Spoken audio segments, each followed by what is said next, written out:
కేంద్ర ప్రభుత్వం అవలంబిస్తున్న కార్మిక వ్యతిరేక విధానాలను నిరసిస్తూ నేడు దేశవ్యాప్తంగా కొనసాగనున్న ఒకరోజు సార్వత్రిక సమ్మెలో భాగంగా భూపాలపల్లి జిల్లా కేంద్రంలోని సింగరేణి జెన్కో ఆర్టీసీ కార్మికులు సమ్మెలో పాల్గొన్నారు. ప్రభుత్వ రంగ సంస్థలను ప్రైవేటు పరం చేయవద్దంటూ, సింగరేణి సంస్థను ప్రైవేటు పరం చేయవద్దంటూ 4 లేబర్ కోడ్లను రద్దు చేయాలంటూ పలు డిమాండ్లతో సమ్మె చేపట్టినట్లు చెప్పారు. భూపాలపల్లి సింగరేణి వ్యాప్తంగా 4 అండర్ మైన్స్, 2 ఓపెన్ క్లాస్లు ఉన్నాయి. ఈ ఒక్కరోజు సమ్మె కారణంగా 4000 టన్నులు బొగ్గు ఉత్పత్తి అంతరాయం ఏర్పడగా కోట్ల నష్టం వాటిల్లినట్టు తెలుస్తోంది. ఇప్పటి వరకు ఎమర్జెన్సీ కార్మికులు మాత్రమే మైన్లోకి విధులకు హాజరవుతున్నారని తెలిపారు.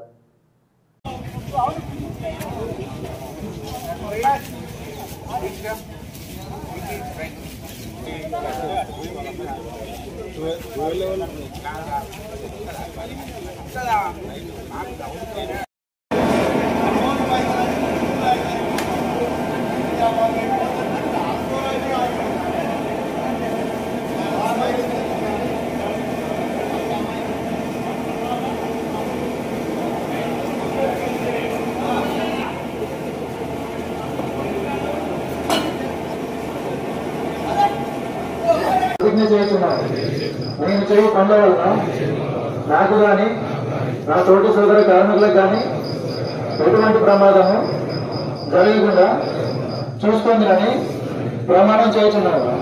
నా జీవితము నా భార్య బిడ్డలకే కాక నా మాతృభూమి కూడా సమానంగా విలువైనదని నేను గ్రహిస్తున్నాను. భగవంతుడు నన్ను సర్వదా రక్షించుగాక. రక్షణే మొదలు, రక్షణ ఎల్లప్పుడు, రక్షణ చివరి వరకు. జై.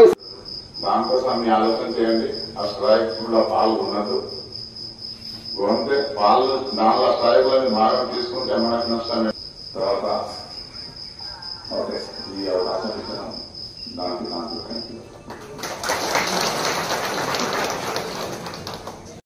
ఉచిత ఆరోగ్య హక్కు మరియు నీరు గృహ నిర్మాణం అమలు చేయాలి. 15 గంగా నిధులతో నిర్మాణ కార్మికులకు ఈఎస్ఐ కవరేజ్ ఇవ్వాలి. ఆరోగ్య పట్ల మన కంపెనీ ప్రత్యేక శ్రద్ధ వహిస్తుంది. ప్రతి ఒక్కరి ఆరోగ్యం పట్ల మనం కంపెనీ హాస్పిటల్స్ నిర్వహించుకోవడం జరుగుతుంది. అలాగే ఒకవేళ అక్కడ హైయర్ సెంటర్ రిఫరల్ చేయడం జరుగుతుంది. అలాగే మనం ప్రసూతి ప్రయోజనాలు మెటర్నిటీ లీవ్ కూడా మహిళా కార్మికులకు మంజూరు చేయడం జరుగుతుంది. అలాగే ప్రత్యేక సంపన్నులపైన, కార్పొరేట్లపైన విధిస్తున్న పన్నును పెంచాలి. సంపద పన్నును మరియు వారసత్వ పన్నును తిరిగి ప్రవేశపెట్టాలి.